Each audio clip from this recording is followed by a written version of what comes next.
What's up, y'all? This is Jake Ferguson, and thanks so much for tuning in. So today I'm going to be taking you through how to do some stylized animation in C4D, as well as compositing in After Effects. Our final product is going to be this very cool animated loop that looks very flat, very anime. So I'm going to be taking you through some of the steps that I take within C4D, within Zbrush, and After Effects in order to get a very flat render out of something that's completely three-dimensional. So this is going to be the final product that we get to by the end of the demo.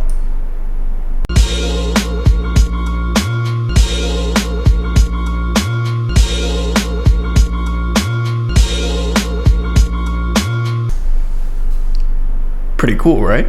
It took me a while to kind of crack this code and figure out how to get this result out of C4D. You know, there are some cell animated aspects in there, but that's 99% cinema that you're seeing. So, you know, a little about me before we really get into this. I'm a freelance art director and CG lead based in Los Angeles. I have worked at Imaginary Forces, Elastic, The Mill, Carbon VFX, MTV. I used to be staff at Otoy, so shout out to all the Octane guys. Hello. You know, I mostly focus on CG title sequences and commercial work. I've worked on some features, you know, but mostly titles. That's what I like to do the most. I actually have an Emmy for main title design in 2018. So shout out to Karen Fong for bringing me on to such a cool project and being such a noble leader, as always. I could ramble about myself for a while, you know, but for the sake of time, I'm just gonna show you guys my reel, and maybe that will, you know, help you see what exactly I'm about.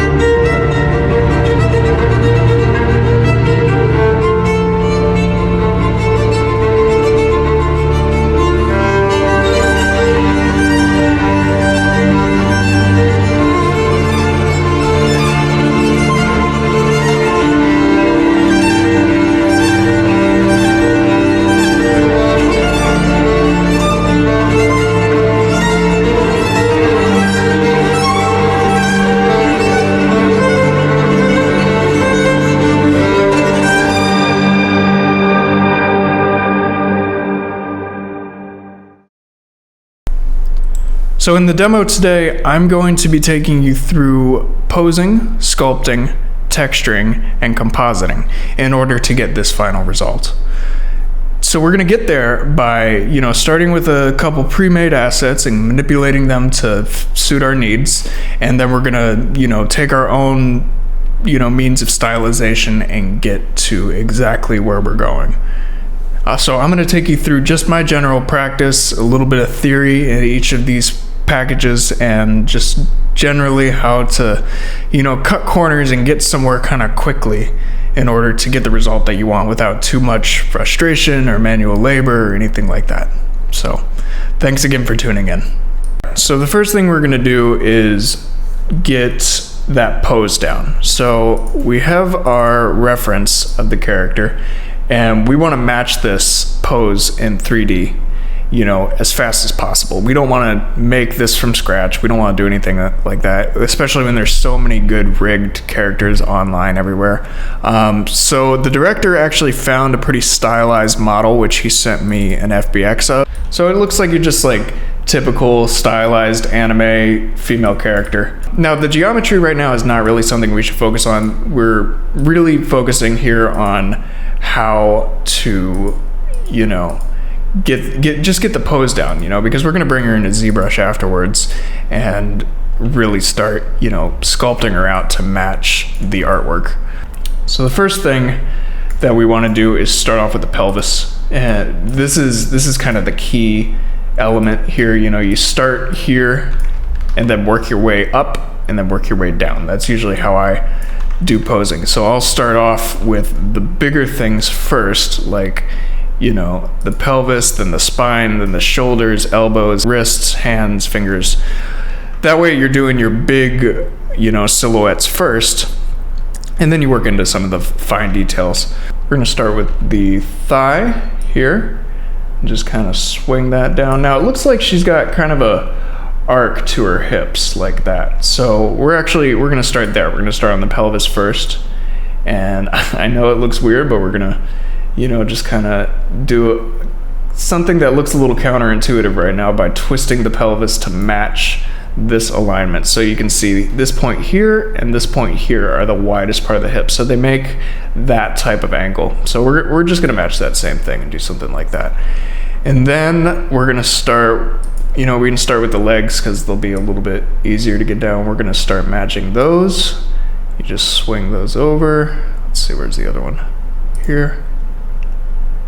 And bring that down. I know it looks a little weird, but you just have to trust me. We're gonna fix a lot of this in ZBrush when we make our way over there.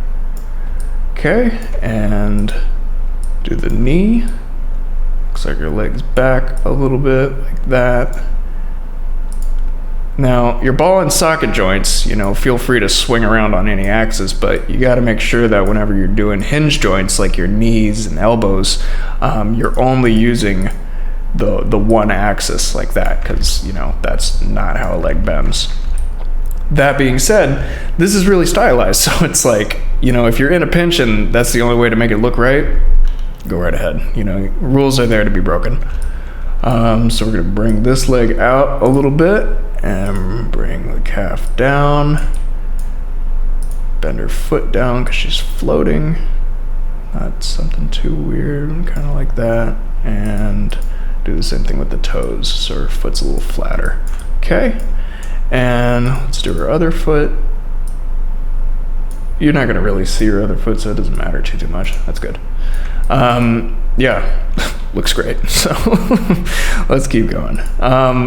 So what we're gonna do is just kind of start bringing the spine in a little bit. Doesn't matter too much. You know, you can start pushing some of this stuff. She's a static piece of geo, so it doesn't really matter if we start to displace her bones a little bit just to like get that pose going.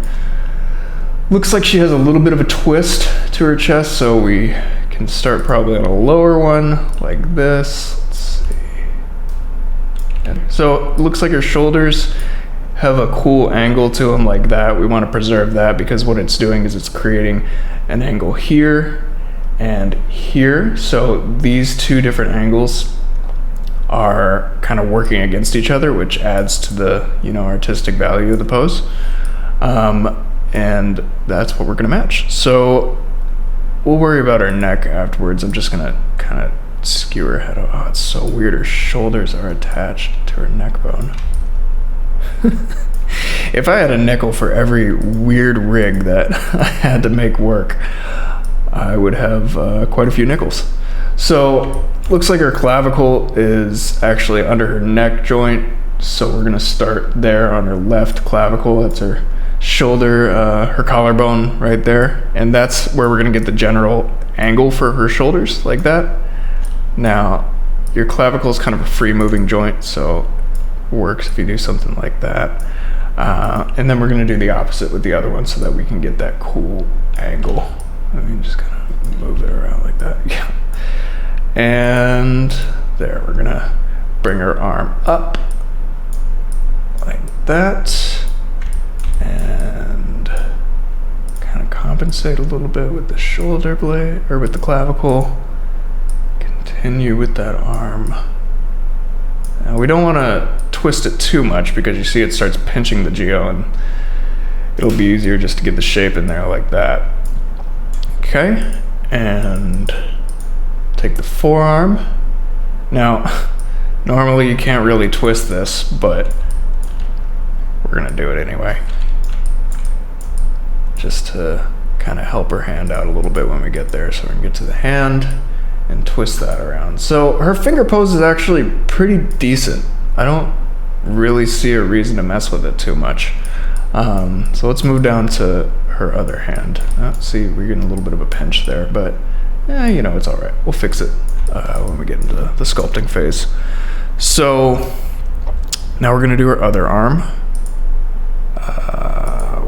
Left clavicle. So looks like we got that angle pretty good in there. We can mess with a little bit more later. Then we're gonna get this arm out. It looks like this arm is pushed a little bit back behind her so that we can't see her elbow too much, like it's a little tucked in. And her elbow is straight out like that. And that's what we want to match. Do a little twist, and then take her forearm, and we're gonna do the same thing that we shouldn't be doing. We're gonna break that forearm and bend it a little bit, just to help her hand out and keep her wrist smooth. Bend her hand up like this, and that's pretty decent for now, you know? Do a little bit of adjustment on her legs, go back down and do those. So where are they? Take this thigh and move it in over a little bit, and then take this one and move it in a lot. So it looks like it's kind of in. All right, not perfect, but it's close, you know, and all we really need for this phase is close. All right, so that's pretty much good for her body for now. We'll mess with it more later. We should fix her hair up a little bit, just so that I think it's these. Let's see. Nope, that's not it. Oh, it's probably gonna be in her head. So go to her head bone. Yeah, we should pose that as well. Let's see. So it looks like she's kind of looking up a little bit. She's looking at the crystal, so we should kind of pose ourselves here and make sure that that kind of aligns, but also that it's not too far back that it doesn't look strange from the front, because this is what's most important. So yes, she's looking at it, but yes, her head's sloped a little too far back, so we're just gonna, you know, adjust so that it looks best from the front. Okay, good enough. And let's see, here we go, mirrored. So this is probably her pigtails. So we're gonna move these over to match that other piece of artwork. Let's see, that was provided as reference.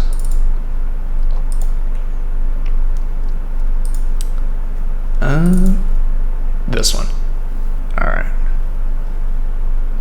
So it looks like they're just out and they bend. So obviously the pigtails that we have in this model, they're not ideal, you know. They're a lot shorter, they don't have as many bends, but we're gonna fix a ton of that in the sculpting phase, so that won't be an issue at all. We just need to get the general, you know, we just need to get them away from the head, so because we're gonna split those out. So the pose here doesn't really matter too much because we're gonna change them so much, so we need to get them, push them away, kind of like that, because we're gonna eventually make these their own object when we get to the sculpting phase. And then we'll do the other one. This one, okay. Move that over. Great. Okay, cool. So let's move over to Zbrush. So during this section, I'm going to show a time lapse of the sculpting process within Zbrush, and at the same time, I'm going to kind of talk through how to achieve some of those same things within C4D and the sculpting tools here. So in your layout section in the top right, you can change it to sculpt, and it'll give you a ton of tools that you can use to achieve kind of the same things. You know, in Zbrush, I'm really only using, you know, pushes, pulls, smoothing, a little bit of masking, and a little bit of topology management, you know, and a lot of those things you can do here. So for the smoothing, you know, I use the smooth brush to take out, you know, areas like this. You know, you can just run it over and it's like these kind of creases and everything to just like kind of reduce the detail and get a smoother mesh to, you know, just give us something easier to work with and stylize it how we want to stylize it. You know, it's like a lot of these just unnecessary details, and you can use the flatten tool as well. Now it's a little too flat, so you can go into your pressure here and lower that, and that'll kind of give you, still a little too much. Drop it a little bit more, even more than that. There you go. Something kind of like that, you know, and that's how you can start to go in and just start, you know, getting that stuff. I personally use Zbrush for just about everything. I'm way more comfortable in it. I have years of experience using it, so that's my go-to. But the sculpting tools within C4D are fantastic, and you can do just about anything in here that you would want to be able to do in there. So, you know, it's like I'm using a lot of these tools as well. The grab tool is something that's really good. You can just use it to, you know, quickly start to reposition things exactly how you want to get, you know, more of a finessed model to match, you know, the things that you want to do. The same thing with the pull tool. It'll just pull stuff towards you, you know, or if you hold down control, it'll push things away from you. It becomes a push tool. So that's super handy. There's a subdivide feature if you need more geometry. You know, a ton of these tools are great. You know, the inflate tool will help you with things like the hair. You know, if I want to inflate certain sections of it and deflate others. Now, keep in mind you hold down control and any brush that you have will do the opposite. So pretty much what I'm doing here in Zbrush, you know, I've gone through and smoothed out the whole model and created a mesh that matches the design boards that I'm going off of a lot more. And, you know, it's created, you know, a much thinner, you know, more stylized anatomy than what I originally had. And I'm going in and replacing certain sections like the hands, and creating new sculpts for the hands and putting it onto my stylized model. That way I can preserve the detail there, and, you know, the same thing with the head or whatever else I need. So for these sections, you know, I'm creating a very high subdiv model that I can later go into Cinema and start to stylize the topology to make something more low poly and ready to project our textures onto. All right, we're back in Cinema. So now her geo, you know, it's smooth and it works, but it doesn't really match the look of, you know, her body here. And when we do our projection, you know, the silhouette, it's gonna have this nice angular lighting, but the silhouette's gonna be super curvy the way that we have it. So what we're gonna do is do a quick polygon reduction on the body itself, and also do one on the hair. All right, so we're gonna do a quick polygon reduction on the body and then also do one on the hair. So I'm gonna do an alt click on a poly reduction, and it's gonna process the polygons. Okay. And we're gonna crank that number up. By default, it's 90. We're gonna try 99.5. So still a little too many. Let's try 99.9. That's better. But look at those hands. Oh no. The body looks great, but the hands are all screwed up again. All right, so turn that off for a sec. Bring the geo down. We're gonna split our hands out again. So I'm just gonna use our lasso tool. Select the hands, right click, split. Go to our original geo, delete. So now we have our body and our hands as two separate objects.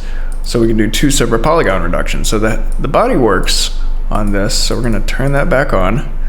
Very cool. So let's, yep, that works. Head's kind of messed up. We might do the same process to the head that we did the hands. But yeah, this looks good. This looks like a nice like vector that somebody would draw. So what are we using on there? 99.9. It even kind of, you know, the chest, it matches that same shape that is being used in the lighting. So, you know, we know that's a good count if that's how it lines up. That's great. So we're gonna do the same thing to the hair. Do an alt click on that, let it process. Do a 99.9. Too much. Let's try a 99.5. That's cool. That looks really awesome. All right, that works. That's cool. And then for the hands, we got to do those as well. So the hands are kind of a key moment with the camera. We're this close, so we're gonna wanna make sure that those both look legible, but still, you know, very stylized. I'll click, let it process. 99. Close. A little intense, but that might actually work out just fine. What does 99 or 98.5 looks like? That's a little better. Let's do that. Let's do 98.5 on there, just so we have a little bit more wiggle room. Okay, so now we have these polygon reductions. We're just gonna hit C and make all this into our editable geo, but we're gonna keep it separate. All right, now we should do our projection. So now that we have our stylized model, we're gonna just do like a centered cam. I'm gonna do a PSR reset on it so it's perfectly facing the model. And we're going to use this to project the body. So let's get rid of these textures. I'm gonna make a new one.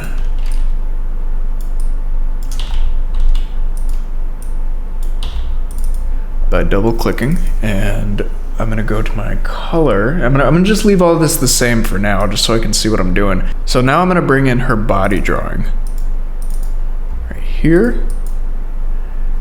And I'm gonna just put that on the body, and I'm gonna set this to camera and plug our camera in here.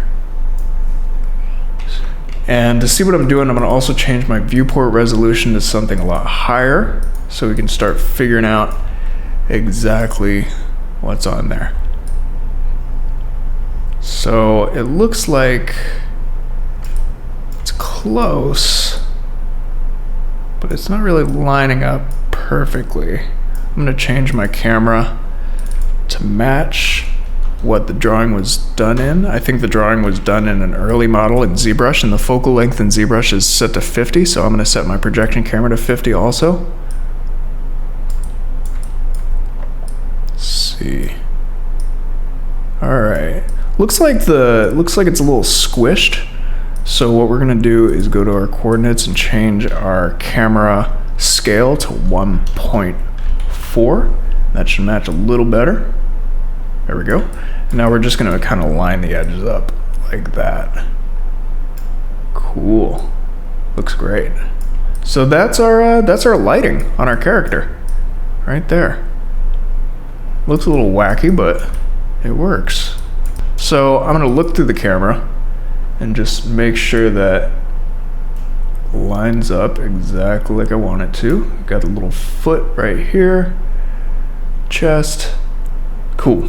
Now, the hands are blacked out, and so is the face on that drawing, so we're gonna have to do those on our own.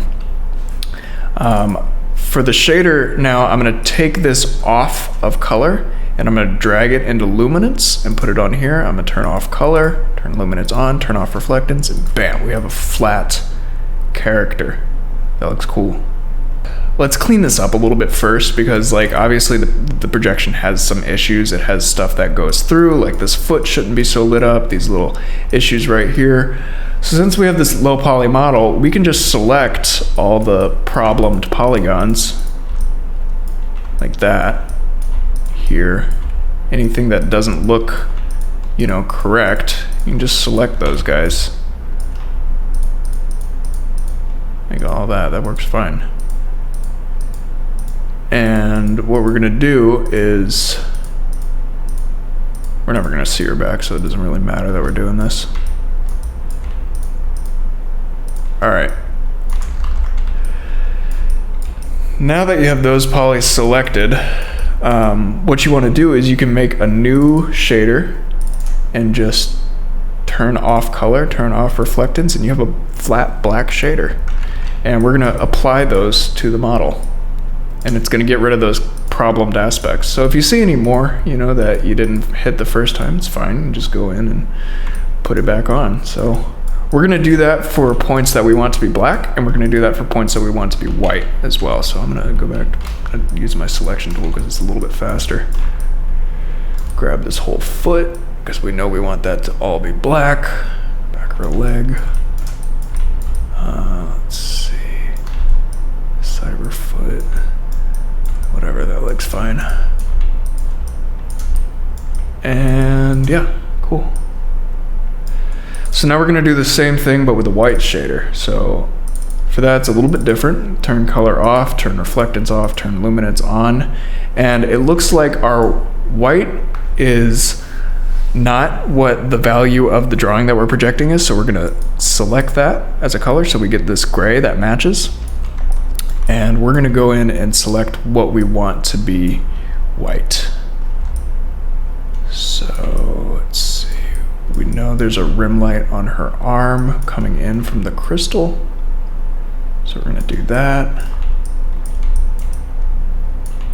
Let's see how intense that is. It should match up fine.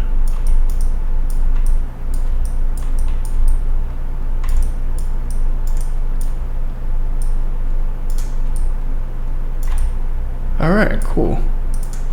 So now we got her arm all fixed up.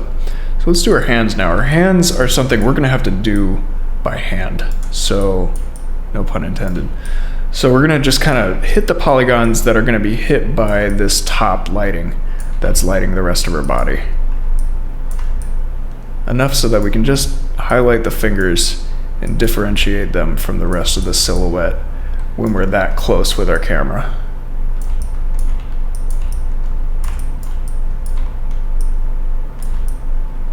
Okay, cool. That should do it, honestly. There you go.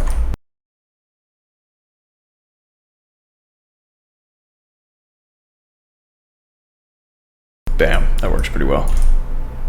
We got a few little stray polys that looks like it belongs to the body. Grab those. Hit it with the white shader. Okay. Done. Sweet.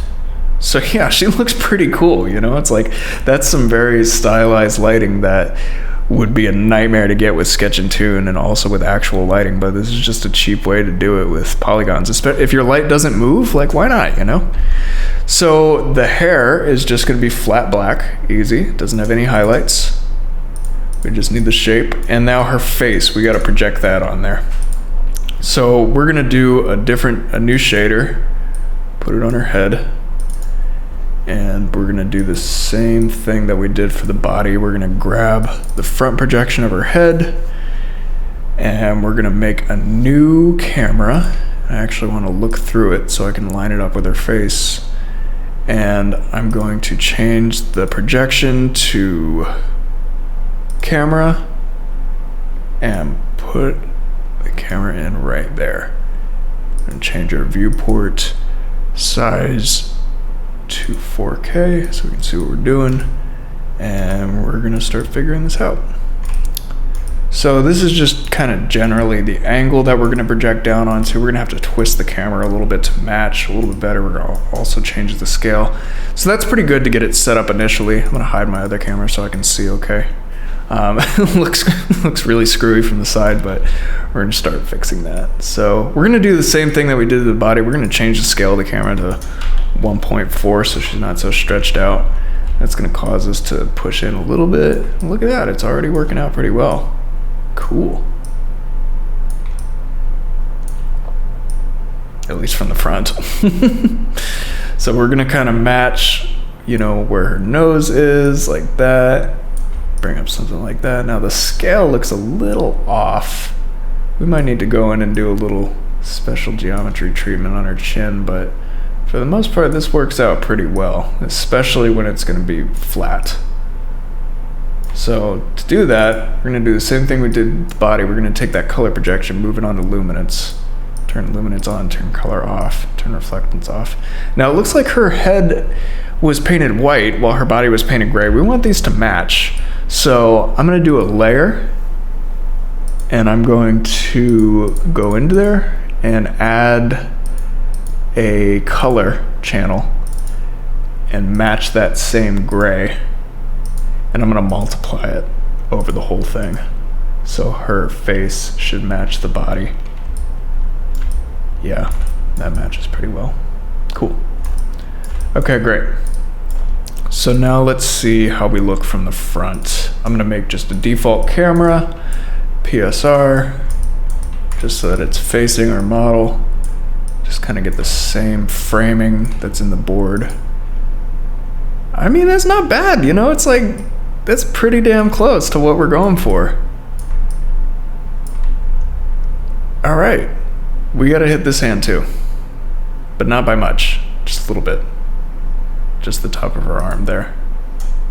But we'll get back to that. So now we just gotta kind of clean up her face like this. I'm gonna take that camera that we project her head on, and I'm gonna start moving around based off of this angle so that I can kind of get a better sense of this.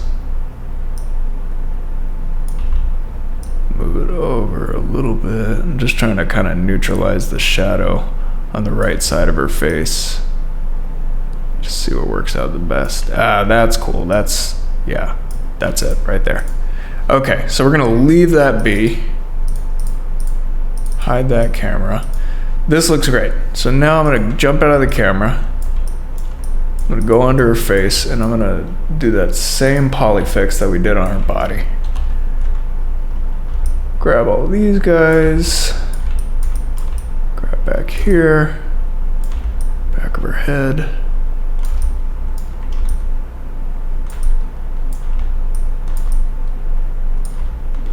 So it looks like right here kind of cuts into her face. Not a problem. It looks like it'll go with the rest of the drawing. I think it'll be totally fine, especially from our point of view over here.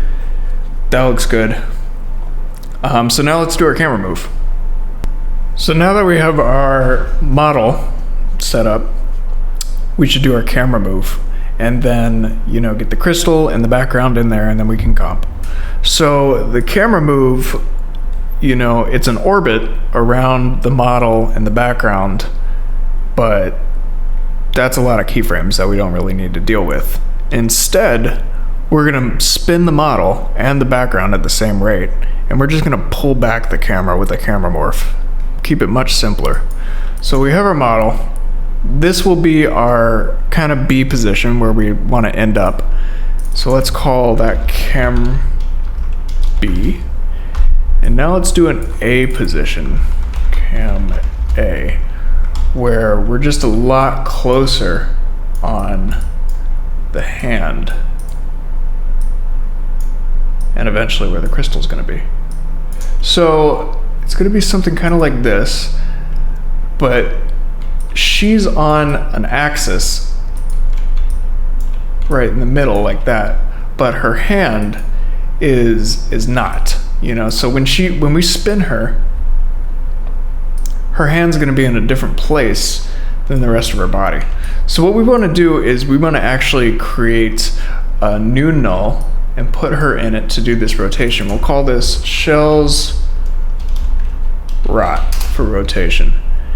And I'm gonna go to my overview camera, top, and I'm going to actually line up the axis with her hand, like that.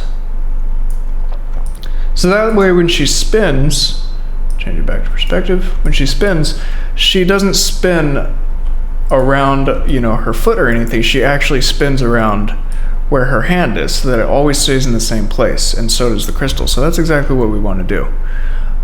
So for camera A, I'm going to actually just center that with the hand, something like that, kind of put it towards the bottom. And now we're going to do her rotation. So this shot is actually only 56 frames long, but I'm going to keep the timeline at 120 at 24 FPS, just so that we have some extra room and we can do some cool timer mapping later. So this isn't a good starting position because it's not an ideal look at her hand. So we're going to actually set a keyframe at the 120-second mark for the rotation on her body, so that at the end it's at this position. But in the beginning, we're gonna spin her like this. See, her hand looks way cooler like that. We're gonna set a keyframe there. And we're gonna actually move this camera up just a little bit, like that. Now, I was lucky enough to find a pretty cool crystal online, and I just ran a polygon reduction on it. So I'm gonna bring that in. Okay, there we go. Crystal's pretty cool, nice and low poly. We're gonna texture it a little bit differently than we were doing shells, so I'm gonna just raise that up just a little bit, and I'm gonna put that crystal in the rotation that shells is in so that they move together. Sweet. Okay, cool. So she doesn't have that much of a rotation going on, you know? It's like she's just kind of flipping from like a side view to a front view. Now, to get our camera to move between these two cameras, we're gonna make a third camera, and it doesn't really matter the position, I'll just do a PSR on it, and we're gonna set the tag on there to a camera morph, which is one of my favorite functions in C4D of all time. So we're gonna use cam A as our first position, camera 1, and cam B as our second position. So all we have to do is set the blend from 0% on the first keyframe to 100% on the back keyframe, and we have our camera move, and that's it. So you should look through that and test it out. I'm gonna hide the other two cameras.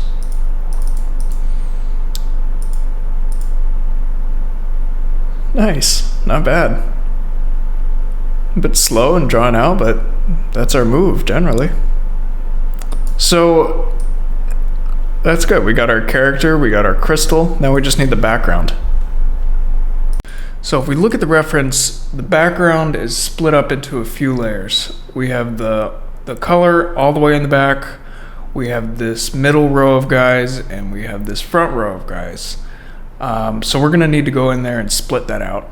I've already done that, and I split out the 3 different layers with alpha, and that's what we're gonna bring into Cinema. So I'm just gonna go out of my camera right now and make a cylinder.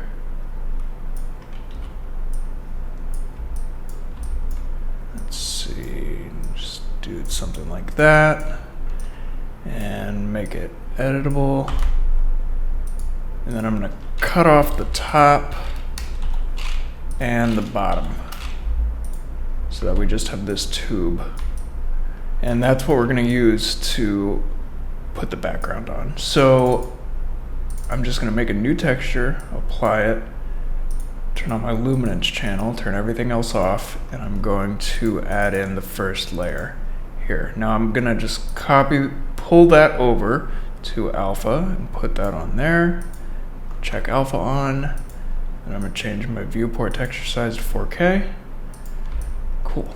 So that looks like it works. Now we just need to offset our mapping a little bit so that we basically, wherever we end up at the end, we just want to match that design board. So we're gonna go into our camera, and we want to just make it so that the background fits. So what we're gonna do is just offset our horizontal mapping a little bit and our vertical mapping so that we can just start to get that same kind of look in there. Move our cylinder down a little bit. Let's see how that works. So this is the other thing that we want to do. Our background cylinders, since the camera's not actually rotating and the character is, we're just gonna take that and put it in her rotation so that, there you go. You get a pretty cool orbit. So our camera's not orbiting, but you get the illusion of it because the background's spinning at the same rate of the character. So that works. So to do the other layers, I'm gonna change this to perspective. To do the other layers of the background, I'm just gonna duplicate that cylinder, stretch it out a little bit so that we get these 3 layers of parallax basically. And for the middle one, let's see. I'm gonna make a copy of the same texture. I'm just gonna change my luminance to the second layer and push that over to my alpha as well. And then I'm just gonna copy that onto that cylinder, and then I'm gonna repeat the same thing for the third layer. I'm gonna go to my luminance, change that to the third layer, and I'm gonna just check my alpha off because that's that doesn't have any alpha information. It's just a solid, oops, wrong one. It's just a solid piece like that. So let's go in our camera and just see how that lines up. You know, it's pretty close already. We just need to make a few adjustments to this back cylinder. Let's see, so we're gonna rotate that a little bit. Gonna bring it down, something like that. We're gonna also just offset our vertical mapping a little bit so we can just fit some more detail into our constraints. Okay. Yeah, something like that works. Maybe a little bit more. That's cool. Okay, and then we're gonna do the same thing for our background. So we may basically just wanna get like these eyes in the bottom of the gradient in. So I'm just gonna pinch my vertical mapping down a little bit, adjust the cylinder, maybe stretch it out a little bit more, pull it up like that. So that's cool. That works. All right, so we're gonna group these cylinders, call that BG. So that background that we're seeing is the same color, basically, as what we're seeing in that last layer of the background cylinders that we made. So I'm gonna keep that turned off. Now we're not getting much light on the crystal because it doesn't have a texture. So I'm gonna make just a default glossy texture and put it on the crystal. And then I'm gonna go in, nothing really matters except for your index. I'm just gonna drop that all the way down. And that's gonna make it a perfectly chrome material like that. Now I just need to render each piece, and by doing so I'm going to render shells by herself just like this, and then I'm going to turn her off, render the crystal by itself, and then I'm going to turn crystal and the shells off and just render the background on a layer by itself. And once we have those image sequences, we'll be ready to comp. All right, so now we have all three of these image sequences in here, and it looks pretty good. So we just want to push it into a much more stylized direction to match our design board, which I'm going to park. Yeah, right there's fine. Open it up just a little bit. So it looks like, you know, the biggest differences between this board and our render is we need that glow on top. We need a little bit of color on shells. We need to, you know, change her grays to something else. We need the crystal to be a little brighter, you know, towards the end, and just, you know, the background should feel more secondary and not necessarily as imposing as it does here. So let's get right into it. The first thing that we should do is treat the background. So I'm gonna put it out of focus first. That's gonna be our first move. I'm going to use FL out of focus, and that's from the Frisch Luft package. I love this blur. It's just like camera lens blur, but it renders faster, which is fantastic. So I'm gonna keyframe this actually. I'm gonna do something pretty high on the beginning. Maybe like, it stops at 50, but for 4K it should be a little higher. I'm gonna do 80. That looks good. 90, just to push it over the edge. Cool. Keyframe it there, and then by the time we get about here-ish, yeah, something like that, I'm gonna set it back down to 0. So that's when our background comes into focus. So already, you know, it's like we're starting to set up a little bit more of a cinematic language than what's already there. Secondly, we're going to treat shells. So this is a little bit more simple. I'm gonna solo her just so that we can focus on her. And I'm gonna split her into 2 layers. Her first layer, I'm just gonna do a fill on her. And I'm gonna make that, let's see, I'm gonna pull her darkest purple from here. Yeah, something like that. You know, we can always change it if it's too light. And then the second layer, I'm gonna do a Luma key, and I'm gonna get rid of the darks on that. So what that's gonna do is pretty much just put her highlights and her darks into 2 layers. Cool, okay, so that's split up. Now for shells, I'm going to actually put a gradient ramp on her. and just use a normal linear gradient ramp that it comes out with. I'm going to swap the colors so that the bright spot's up here, pull it down a little bit. I'm going to leave that top part white, and then the bottom part I'm actually going to make pink. See, she's already starting to blend a little too much for me, but I'm gonna wait until I get the other effects in to really make a decision here. So the next thing we should do is the crystal, which is the last part. And the crystal, I don't really want to do too much to it. I'm just gonna put curves on there. Just make it a little darker. So we're gonna keep that kind of dark. Now we want to add some overall effects. The first thing that I want to do is add these eyes in the background. I want them to glow and affect the things in the foreground. So to do that, we're going to make this thing that I call a glow mat. So I'm going to take my background element, duplicate it. I'm going to take shells and duplicate her. And then I'm going to take my crystal and just duplicate that. And I'm going to cut that version of my crystal out, paste it. And so I'm going to take the crystal duplication, the shells duplication, and the background duplication. I'm going to pre-comp those into my glow mat. This is just going to go on top of everything. For the crystal and for shells, I'm just going to put a black fill on them. So I'm going to turn that fill to black. I'm going to copy it, put it on shells.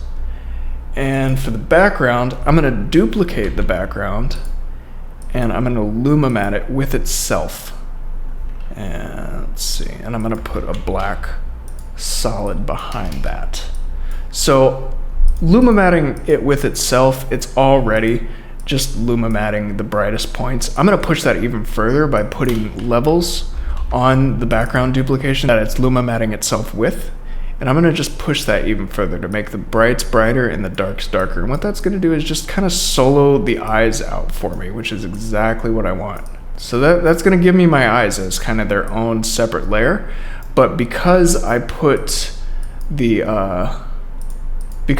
shells in the crystal in front of that, it's always going to matte, you know, just the eyes. So they're going to have something in front of them. So now that I have that by itself, I'm going to use our friend Deep Glow. And that's going to give me a really cool glow on these guys. I'm going to up the radius something higher, and my exposure, it's pretty fine. Let's do 1.5. And then I'm going to add this on top of everything. See, so what that's going to do is it's going to create these glows that, you know, when the foreground elements cross the glows. See, so you get these really nice natural light leaks on there, which look just awesome. But the only issue is that, you know, especially in the beginning here, our background has a blur, but, you know, our glow mat doesn't. So we're just going to copy that adjustment layer that has out of focus on there. I'm going to go into our glow mat and we're going to just put that over the two background layers like that so it matches. Bam. So even just looking at this, I can tell that Shells is a little too bright. Like her darkest points are a little too bright. So I'm going to just keep that same value, make it a little darker, something like that. But now she's starting to blend in with the background, which is not what we want. So to separate them out a little bit, I have a whole bunch of random light leaks and just stuff like that. I'm really particularly fond of this set that I have here. You know, it's just got some very basic, nice. And this is something that I'm going to use to separate her in the background. So by default, you know, it's a little too bright, it's a little too big. It's just, you know, we got to do a little bit of work on it to get it to be there. So we want this to match the camera move on Shells. I'm going to solo everything but these two layers of Shells and the background. So I'm going to screen this on top of our background, and I'm going to bring the brightest point there to hug the top of that. And we're going to actually do a very minimal you know, keyframe on here to kind of match what we did with our camera move in cinema. So I'm going to keyframe the scale of it. so that right here it stays like that, and then here it's a little bit, you know, closer. So it looks like we're kind of starting off in the beam of light that is, you know, being cast on shells and the crystal. So that should work just fine. I'm gonna do a very simple curve to it. Okay. And I'm gonna put some curves on there, just to kind of spice it up a little bit. Now, the whole purpose of this purple blowout thing is to separate her in the background. So as long as it's doing that, it's doing what it's supposed to. So I'm gonna unsolo those, put everything else back on. There we go, that looks pretty nice. We're getting close, you know, we're almost there. It's already looking pretty similar to the design board. We still need a bit more of a glow up top. Our image that we just put in, it's doing it, but it's not really taking it home. So that's where we're going to use Shine, which is a trap code plugin from Red Giant. And Shine is wonderful. Shine, you know, if you haven't used it, it creates these awesome God rays, which you can just use 2D mats to define, and it creates a very cool 3D volumetric feel. So I try to use those all the time. So we're gonna do something kind of similar that we did. We're gonna duplicate our glow mat, reveal layer, source and project. I'm gonna duplicate that glow mat, and I'm gonna call this a shine mat. And the reason I duplicated it is because I wanna go inside and do things a little bit differently in here. So this time I'm not going to Luma the background. I'm just gonna leave it as is. I'm gonna keep these two mats the same, and I'm gonna take a black solid and I'm gonna put it over everything, and I'm gonna create kind of this pretty harsh vignette around everything, and just so it falls off to complete black. Because what that's gonna do is it's gonna help kind of make it so the shine layers, the God rays, only appear as a beam in the middle, so that we can focus on shells and on the crystal. So that's gonna sit just like that, and I'm gonna use shine on top of there. By default, shine's gonna come out right in the middle. You know, you move it around, you can start to see what it does. It's taking the brightest points and it's masking with the darkest points. So it's creating this really cool lighting effect already. I'm gonna bring it right on top like this. So it looks like it's shining down on them. That's what we want. So it's red right now, which is not what we want. So we'll go to colorize and we'll set the color to none. And that's just gonna take the colors of the scene and use those, which is ideal. I want it to be a little bit brighter. So we're gonna up our boost light a little bit so it looks like it comes out at the top. And our ray length, we're gonna drop that just a little bit. We don't need a boost like that's that intense. So we're just gonna go to the last frame to dial this in. So we're already getting a lot of these really cool bright spots on here, which is super stylized and cool looking.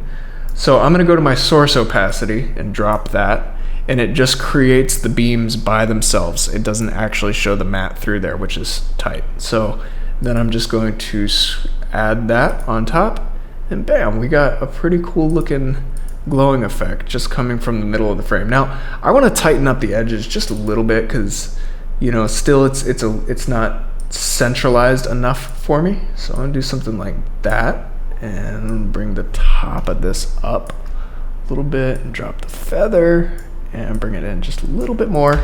There we go. Okay, so it's a little more focused now, which looks great. All right, so I've done a little bit of extra work in comp. I've received some assets for, you know, some glows on the crystal, and I've also replaced her CG hair with cell animated hair. I'm kind of short on time, so I'm not gonna go through everything that I did to get those elements in there, but I'll show you what it looks like. Pretty cool, right? You know, it's just about there. The last thing that it really needs is a final pass of color correction. So to do that, I like to use Magic Bullet Looks, which is from Red Giant also. So in the Magic Bullet suite, there's a element called Looks, and this is kind of what I use on everything. At the very end, this is what I do. It's like my favorite color correction software. So it gives you a bunch of tools for, you know, footage, animation, whatever it is, just to do your final grade, color matching, rebalance, whatever it is you want.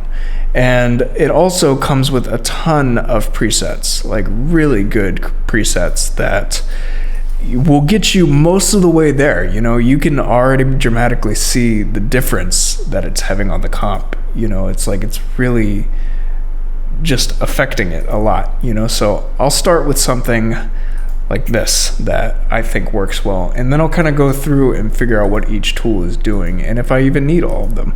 So I'm going to go through and solo each one. So the first one is Cosmo. Doesn't look like it's doing anything, so I'll delete it. Second one is Diffusion, which is just a nice glow. You know, it's an extra type of glow that you can use. Just adjust that a little bit. There we go. Cool. And then HSL Color. Doesn't look like it's doing much either. It's kind of changing my blue highlights. Don't need it, delete it. Colorista is a really cool three-way color grade system. So it gives you your shadows, your midtones, and your highlights, and it lets you adjust the saturation of your shadows. Same thing with your midtones and your highlights. It also allows you to adjust the lightness on this side, and then the hue in the middle, which is cool. So you can tint your shadows, midtones, highlights however you want. It looks like the preset that came in is doing a split complementary system between these teal shadows and orange midtones. So I like what it's doing to the color. I'll leave it. No reason to change it. And then the last thing, it looks like it just has an S-curve on there. So that's just creating some curves that will darken my shadows and blow out my highlights, which lends to the stylized look. So honestly, that's good for me. That's plenty. Hit done, and that's it. Before and after. Huge difference, right? All right, guys. Well, thanks so much for tuning in. It's been a blast going through this stuff and being able to share some of my techniques with you guys. Thank you very much to Maxon and C4D for bringing me on to such a cool event and, you know, inviting me out here. And, you know, feel free to reach out to me anytime, you guys. Like, I'm always happy to collaborate with people. I'm always, you know, happy to walk people through stuff, you know, provide some answers or demystify things that I can. You know, if you have any extra questions for me or comments, just feel free to hit my line. My email is here, as well as my portfolio, my Instagram, and my Twitter. So feel free to give me a follow. Thanks again, guys.